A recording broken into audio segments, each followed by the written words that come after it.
está. Bueno, estamos ante a obra de Tino Canicova, un amigo, un querido e apreciado amigo meu. Esta obra foi feita o 20 de xaneiro, ayer, desde as 10 da mañá hasta as 3:30, 4 da tarde foi cando acabamos a obra. A obra está... que dices? Está sin acabar, non, Tino? Sí, está sin acabar, está... A ver, falta o que é a base. Estes troncos queimados tendrían que estar mellor colocados e ten que ser máis conxunto, non? Despois hai que queimala para unificar o que é...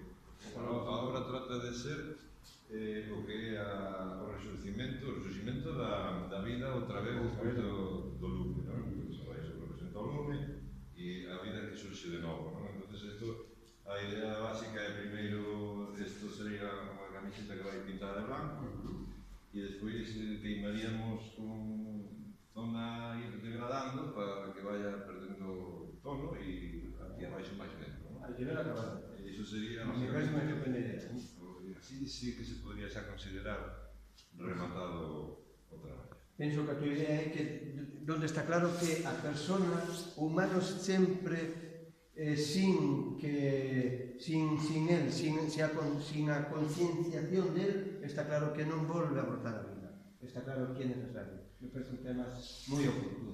Que por moito da tragedia que nos pasou, temos que botar a gallos a vida. Me parece que é o que é o pacto. A flor simboliza o que sería o nacemento da vida, non? Que é o único toque de color que ten a obra, que é precisamente o que, digamos que é casi a parte principal da escultura, non? A flor que, así de simple que é, sin embargo, Me impacta. Me parece moi interesante. Me parece unha obra moi interesante, sobre todo a ejecución de facela en ese momento, por cierto, mirar traballar a Tino Canicova, a verdad que para min foi aparte de que lle aprecio moito, para min foi un enorme orgullo telo logrado traballando, para min, a verdad que estou moi orgulloso de un amigo. Un momento, gracias. Amigo meu, un placer.